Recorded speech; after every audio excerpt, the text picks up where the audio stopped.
मुझे ना एक बहुत ज़्यादा अच्छी गुड न्यूज़ मिली है, इसलिए मैंने जिक्र नहीं किया। और अस्सलाम वालेकुम, कैसे आप सब लोग? उम्मीद है आप सब लोग खैरियत से होंगे और अल्लाह का शुक्र है मैं भी ठीक हूँ। तो आज की वीडियो करते हैं शुरू। वीडियो शुरू करने से पहले हमेशा आपसे रिक्वेस्ट होती है, अगर आप लोगों ने अभी तक चैनल को सब्सक्राइब नहीं किया तो सब्सक्राइब कर लीजिएगा। बढ़ते हैं वीडियो की तरफ। पहले तो वैसे मैंने किरण को 2 दिन जो है ना दाव लगाए रखा है कि मैं व्लॉग नहीं बनाऊंगा, किरण नहीं बनाएगी। वैसे किरण ने माशाल्लाह अच्छी कोशिश की है व्लॉग बनाने की।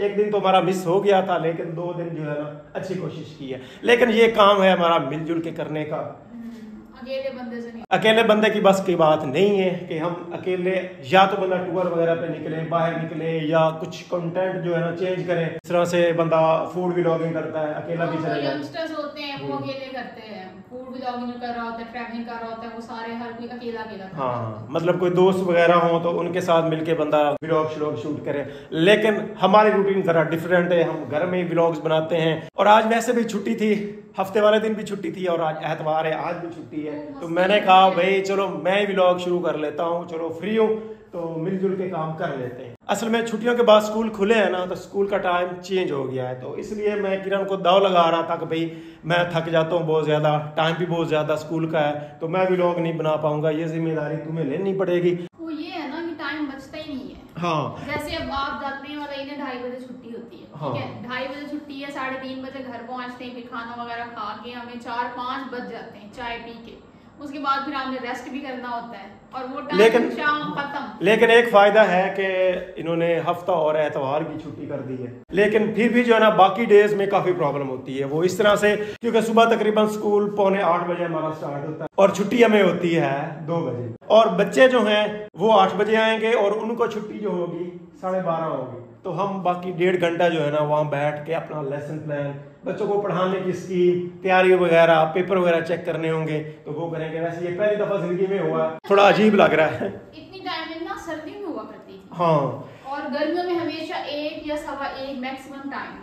लेकिन छुट्टियों से पहले जो टाइमिंग थी वो तकरीबन 8 से 12:30। तो मेरे जैसों के लिए ना, जो दूर से स्कूल जाते हैं और आते हैं, उनके लिए पहले वाली टाइमिंग जबरदस्त थी। बेशक हफ्ता जो है ना वो ऑन ही रख लेते, मतलब हम जाते थे 8 बजे तकरीबन जाते थे और 12:30 जो है ना हमें छुट्टी हो जाती थी। लेकिन अब देखें जी, अल्लाह करे चेंज हो जाएगी तो मेरे लिए काफी अच्छी रहेगी। बेशक हफ्ता जो है ना ऑन ही कर दे, मुझे इस चीज से कोई प्रॉब्लम नहीं है। हाँ, लेकिन मुझे भी लगता है वैसे चेंज हो जाएगी, अल्लाह करे हो जाए।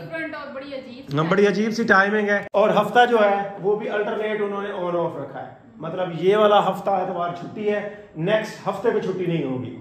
बच्चों ने भी हफ्ते को नहीं जाना, सिर्फ उस्ताद जाएंगे स्कूल। टीचर से क्या करना है? बस वहाँ बड़े काम होते हैं। स्टूडेंट्स के बगैर बच्चे स्कूल जाएंगे, वहाँ पे मतलब तैयारी शारी करेंगे, अपनी तैयारी। उस्तादों को ज्यादा जरूरत है ना, तो हम जाके वहाँ पढ़े चढ़ेंगे, तैयारी शारी करेंगे। खैर ये रही है जरा रूटीन। इस वजह से ना मैं भाई वो घबरा रहा था कि ये मुझसे नहीं हो पाएगा व्लॉग जो है ना, तो किरण जिम्मेदारी ले इसकी, किरण जो है ना व्लॉग शूट किया करे। आज छुट्टी थी तो मैंने कहा चलो आज मैं शुरू कर लेता हूँ, कोई मसला नहीं। और भाई आज मेरी तबीयत भी सुबह से काफी ज्यादा खराब थी, मेरी हालत बहुत ज्यादा बुरी थी। वो ही मुझे भाई एलर्जी हो गई थी, सुबह उठा हूं ना इतनी ज्यादा छींकें, साथ में खांसी, क्या बताऊं, गला छिल गया है। दवाई ली है, 2 दफा मैं दवाई ले चुका हूं और अब जाके मेरी तबीयत कुछ बेहतर हुई है। भाई ये वाली जो एलर्जी की बीमारी है ना, अल्लाह बचाए इससे।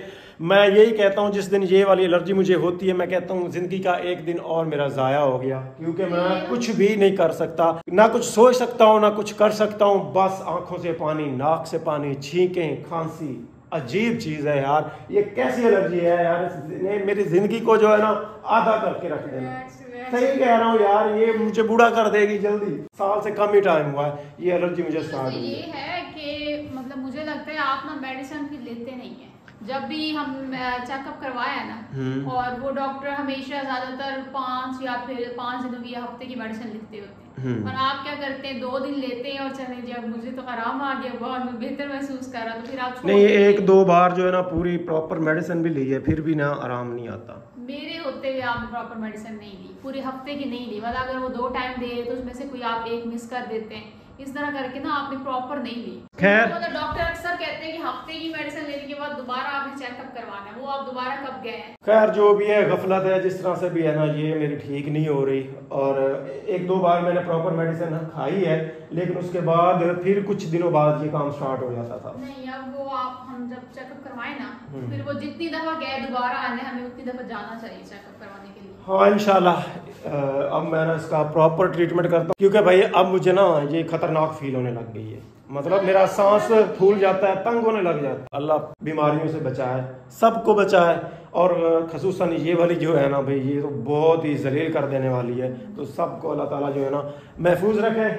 और अभी जो एलर्जी के लिए मैं दवाई लेके आया था ना भाई, ये चेक करें, ये वाली दवाई लेके आया हूँ मैं।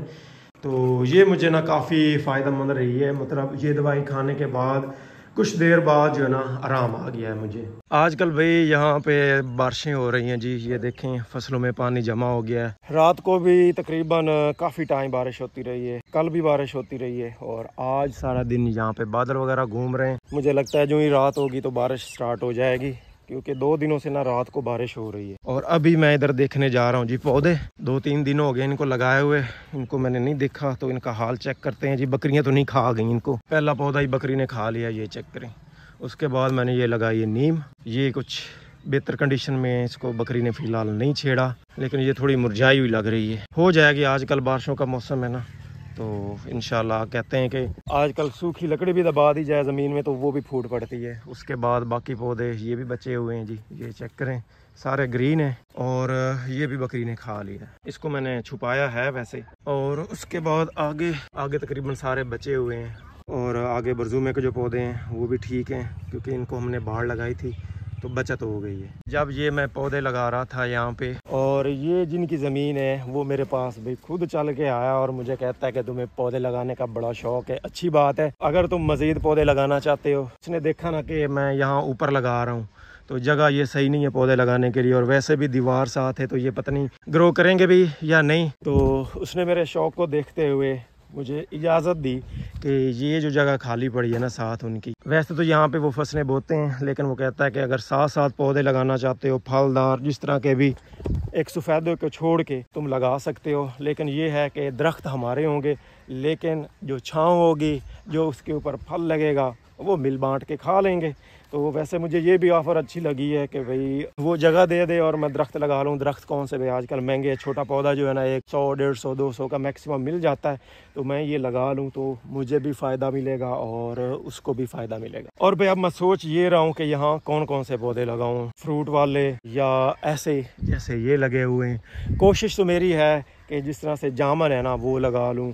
अमरूद तो छोटा है, बड़ा दरख्त बने ना, जिस तरह से ये कीकर का दरख्त है, तो इस तरह का दरख्त जो है ना वो बने। जामुन जो है वो भी इस तरह दरख्त बनता है, तो इस तरह के ना कुछ और पौधे आप भी सजेस्ट कर दें जो दरख्त बने। आम भी वैसे बनता है, लेकिन अमरूद जो है ना उसका छोटा दरख्त होता है, तो वो नहीं लगाना, बड़े दरख्त लगाने हैं यहाँ पे। तो भाई यहाँ दरख्त लगाने का मुझे ये फ़ायदा होगा कि एक तो भाई छाँव भी मिलती रहेगी, फ्रूट भी लगेंगे, और खूबसूरती भी बनी रहेगी मेरी। मुझे वैसे शौक भी है तो शौक भी पूरा हो जाएगा। लकड़ी वो काट लेंगे, दरख्त उनके रहेंगे, लेकिन फ्रूट छाँव वो मेरी होगी। अच्छा भाई यहाँ पे अब्बा जी की फरमाइश पे बनने जा रहे हैं पॉपकॉर्न।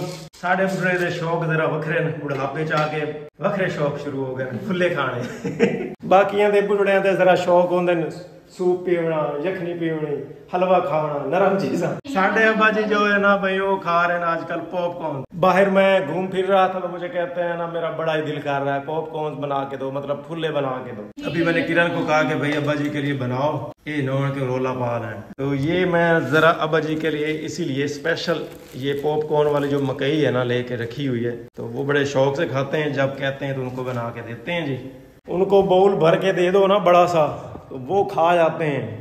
पता नहीं क्या अजीब शौक लगा है इस एज में आके। पहले तो नहीं खाते थे, अब कहते हैं मुझे फुल्ले बना के दो। अंदर भाई पटाखे शुरू हो गए हैं, चेक करें जी, अभी स्टार्ट हो गए, ठाठा होना शुरू हो जाएगी अभी। चेक करें भाई, बाउल हमारा भर गया है, तो अब फ्लेम बंद कर दो, ये ना हो कि नीचे से जलना शुरू हो जाए।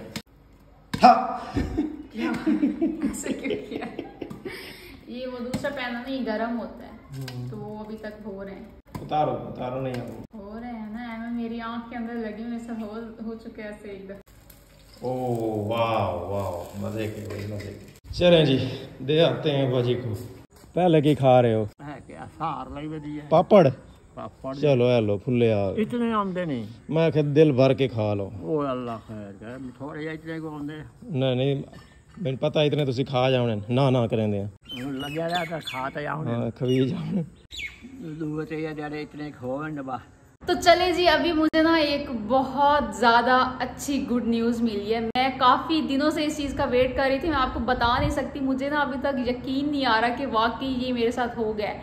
मैं इतने दिनों से अपना रोज़ मोबाइल चेक कर रही थी, मैं रोज़ इस न्यूज़ का वेट कर रही थी और आज फाइनली वो दिन आ गया और मुझे वो खुशखबरी जो है ना वो भी मिल गई है।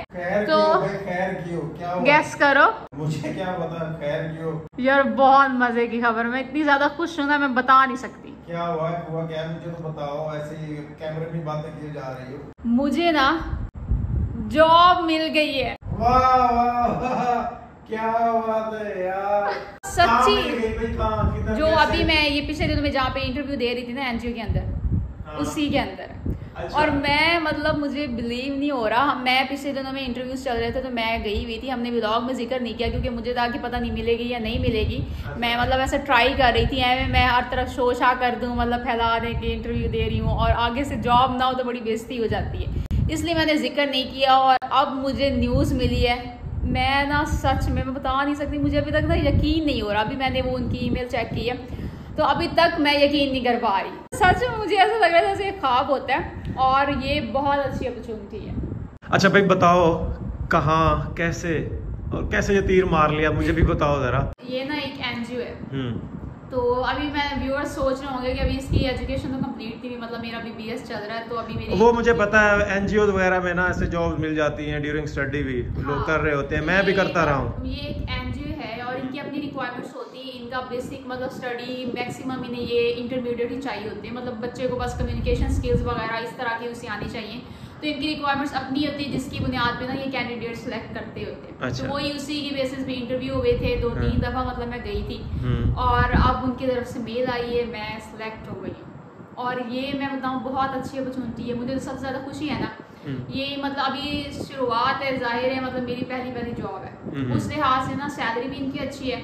अच्छा। और जो सबसे बड़ी बात, इससे ना मेरी जो मेंटल ग्रोथ है ना वो काफ़ी ज़्यादा अच्छी होगी, कॉन्फिडेंस आएगा, मतलब एक्सपीरियंस होगा, नए लोगों से मिलूंगी, नई चीज़ों को एक्सप्लोर करूंगी और इससे मेरी जो है ना पर्सनल ग्रोथ काफ़ी ज़्यादा अच्छी होगी। हाँ वो तो अच्छी बात है, बहुत अच्छी बात है, लेकिन हुई कहाँ पे है ये भी बताओ ना। ये बताया तो था, वो कमाली के नज़दीक पड़। तो फिर वहाँ तुम रहोगी जॉब के लिए, तो तुम्हें वहाँ रहना पड़ेगा। आने जाने का तो मैंने सोचा ही नहीं, यहाँ रोज आ जा तो सकते नहीं है। मतलब ये है ना कमाली से वो काफी नजदीक पड़ेगा। जब अप्लाई किया था तो ये नहीं सोचा था कि रहती तुम इधर हो और अप्लाई तुम कमालिया में कर रही हो। वो काफी ज्यादा अच्छी थी ना, अपॉर्चुनिटी काफी ज्यादा अच्छी थी। तो मुझे ये भैया ने बताया। अच्छा। और वो खुद अप्लाई करते, लेकिन वो खुद अभी अपनी वो तैयारी कर रहे हैं एग्जाम्स की, इस वजह से उन्होंने अप्लाई नहीं किया। उन्होंने मुझे बताया, मैं वहीं पे थी, उन्होंने मुझे बताया तो मुझे अच्छी लगी, तो मैंने आपको बताया तो था। हाँ बताया था। तो अब मैंने फिर अप्लाई कर लिया। मैं तो ऐसे समझ रहा था कि भाई कोई नहीं, खेल रही है, इंटरव्यू वगैरह देगी, कुछ चीजों का पता चलेगा। मुझे तो नहीं आइडिया था कि वो सिलेक्ट कर लेंगे तुम्हें। मैंने कहा चलो इंटरव्यू वगैरह देगी, आगे काम आएगा, चलो पता चलेगा अप्लाई कैसे करना है, इंटरव्यू कैसे देना है। सच बता, मुझे खुद नहीं पता था कि मतलब मुझे हो जाएगा सिलेक्ट। जाहिर है इंटरव्यू एक्सपीरियंस ही आता होता है। एक भैया ने कहा था कि कर लो, हो जाएगा, कुछ नहीं होता। अच्छा। तो मैंने वो हिम्मत बांध के दिया और अल्लाह का लाख लाख शुक्र ये हो गया। लेकिन ये मेरे माइंड में वो आया ही नहीं ना तब। मैं सोचती तब ना जब मुझे पक्का यकीन होता कि हो जाएगा। मुझे बस एक क्यूरियोसिटी थी कि मैं दे के आई हूँ, मतलब इंटरव्यू वगैरह पहली दफ़ा है कोई इंटरव्यू दिया है तो वो शायद हो जाए, पता नहीं होगा या नहीं होगा। लेकिन मुझे ये पक्का नहीं था। मैं वेट हर रोज़ करती थी कि शायद आज वो कोई कुछ कह दें, आज कुछ कह दें, लेकिन मुझे पक्का यकीन नहीं था कि वाकई ऐसा कुछ होगा। अच्छा। इसलिए मैंने इस बारे में सोचा ही नहीं कि आने जाने का क्या होगा। तो आगे फिर क्या करना है जरा बताओ मुझे, पॉसिबल है ये आगे? मतलब ऐसे हो सकता है अगर मतलब मैंने करनी है कुछ अर्सा, जाहिर है मेरी अभी स्टडी भी चल रही है, उस सिलसिले में मुझे जाना होता है उधर, तो उधर मतलब मैं रह लूंगी। बाद में फिर होता है वो ब्रांच वगैरह बंदा चेंज कर देता है जब आगे एक्सपीरियंस होता रहता है। सही। मैं यहाँ पे जग मारूंगा फिर तुम चाहती हो कि मैं भी उधर ट्रांसफर करवा लूं और इस घर को हम बेच दें, हैं? तो ऐसा नहीं होता, मतलब ये मैं कह रही हूँ ना, वो मतलब जैसे जैसे होगा बंदा फिर उसमें ब्रांचेस है, बंदा चेंज कर लेता है ना। मुझे इस चीज़ की खुशी है कि चलो तुमने पहली दफ़ा ट्राई किया तो तुम्हारी सिलेक्शन होगी जॉब की, और अगर सिटी में होते तो ज्वाइन भी कर लेना, बहुत अच्छी बात थी। लेकिन अब हम यहाँ पे और सफ़र बहुत ज़्यादा, आने जाने का मसला है, वहाँ तुम रह नहीं सकती क्योंकि वहाँ तुम रहोगी तो मैं इधर रहूँगा, तो फिर क्या फ़ायदा इस चीज़ का। तो ज़ाहिर छुट्टियाँ भी तो होती हैं, आता जाता रहता है ये, इसमें मतलब ये होना कि चलो एक ही जगह पे जॉब हो हस्बैंड वाइफ की, तो फिर तो आसान होता है। मतलब ये ना अभी स्टडी के दौरान इतनी बड़ी अपॉर्चुनिटी मिली है, आगे हर दफा नहीं मिलती होती ना। इनका ये है कि जैसे जैसे बंदा ग्रोथ होती जाती है, प्रमोशंस भी होती रहती हैं। तो मिठाई शठाई तो ले आती, वैसे चलो मिठाई तो खा लें, आगे बाद में देखेंगे, पहले मिठाई में कहता हूँ पक्का है नहीं कि 2-3 दिन में रिस्पॉन्स देना, ज्वाइन करना है 2-3 दिन के अंदर ही करना है। फिर अब आप मुझे इस टेंशन में डाल दिया है, मतलब मैं तो यही इस बारे में सोचा ही नहीं, लेकिन यही है कि अगर मैं मतलब वहाँ पे जाके रह लूँ, मैंने भी स्टडी भी चल रही है अभी तो मेरी तकरीबन। हाँ ये चीज़ तो है, अगर तुम उधर चली जाओ, चलो साथ में जॉब भी हो जाएगी, तुम्हारी स्टडी भी आसान हो जाएगी, कॉलेज आना जाना आसान हो जाएगा, और रिहाइश भी है वहाँ पे, वो भी मसला कोई नहीं है। तो लेकिन ये मसला है कि मैं यहाँ क्या करूँगा। सोच लो इस बारे में, सलाह मशवरा कर लो कि क्या करना है, बाकी घर वालों से भी मशवरा कर लेते हैं इस चीज़ के बारे में कि क्या करना है। और वैसे भी जॉब तो प्राइवेट ही है ना, लेकिन ये प्राइवेट इतनी अच्छी जॉब्स भी नहीं मिलती होती। चलो अभी स्टडी भी तुम्हारी रहती है, इस बारे में भी अभी सोचना है, सब चीज़ें लेके चलना पड़ती हैं, ये चीज़ बड़ी मुश्किल होती है। ये वैसे हस्बैंड वाइफ दोनों जॉब कर रहे हो ना तो बहुत मुश्किल होता है, लेकिन क्या करें, वक्त की भी बड़ी ज़रूरत है कि हस्बैंड वाइफ दोनों को कमाना पड़ता है, क्योंकि वक्त बड़ा टाइट चल रहा है इस टाइम, महंगाई बहुत ज़्यादा है, अखराजात लोगों के पूरे नहीं होते। तो इसलिए मैंने देखा है कि लोग जो है ना हस्बैंड वाइफ दोनों जॉब कर रहे होते हैं, और उनके बच्चों को बहुत ज़्यादा मसला होता है इस चीज़ के बारे में, बच्चों पे बहुत ज़्यादा खट पड़ता है, उनकी तरबियत नहीं अच्छी हो पाती, वो सही तरह स्टडी नहीं कर पाते, सही एडजस्ट नहीं हो पाते, बहुत ज़्यादा ऊपर से, और यानी मेरी खुशी गायब हो गई है। नहीं खुशी अच्छी बात है, अच्छी बात है, मैं खुश हूँ इस चीज़ से, ट्राई करनी चाहिए। इस चीज़ से तो खुश हो लेने, चलो मिठाई शठाई का कोई इंतजाम करो यार, हो जाना कि फर्स्ट इंटरव्यू जो है ना वो सक्सेसफुल रहा। हाँ चलो बहुत ज़्यादा मुझे खुशी है, बहुत ज़्यादा, तो मुबारक हो वैसे, हम बहुत ज़्यादा मुबारक लेने का दिल नहीं कर रहा। नहीं इस बारे में हम सोचेंगे बैठ के सब लोग, बाकी फैमिली से भी मशवरा करेंगे, अभी टाइम पड़ा है ना, 1-2 दिन में सोच लेते हैं। चलिए फिर मुझे जल्दी बताइएगा, बाकी सबसे अम्मा अब्बा पूरी फैमिली से मशवरा करना पड़ेगा, ऐसे थोड़ी ना। तो चलिए भी मैं बहुत ज़्यादा खुशी हुई थी, अचानक से बहुत ज़्यादा एक्साइटेड हो गई थी, लेकिन अब मुझे सच में टेंशन होने लगी, मैंने इस बारे में नहीं सोचा, लेकिन अब सोचना पड़ेगा, जाहिर है अब शादी हो चुकी है तो बाकी सबको भी लेके चलना पड़ता है, सबसे पूछना पड़ेगा, तो देखते हैं फिर क्या बनता है। अभी 1-2 दिन तो है ना, फिर सबसे पूछते हैं, मशवरा करते हैं क्या बनता है क्या नहीं। वैसे ये अपॉर्चुनिटी काफ़ी ज़्यादा अच्छी थी, अगर मैं अवेयर कर लेती तो ये मुझे आगे चल के, मुझे ही नहीं हम दोनों को काफ़ी ज़्यादा फायदा होना था। तो चले देखते हैं, ये भी मजीद सोच ले, मैं भी मजीद सोच लेती हूँ। तो आज की वीडियो यहीं पे एंड करते हैं, मुझे उम्मीद है कि आप लोगों को आज की वीडियो अच्छी लगी होगी, और अगर आप लोगों को आज की वीडियो अच्छी लगी है तो हमारे चैनल को सब्सक्राइब करें, और इसी के साथ अपना बहुत सारा ख्याल रखिएगा, हमें भी अपने दुआओं में याद रखिएगा। अल्लाह हाफिज।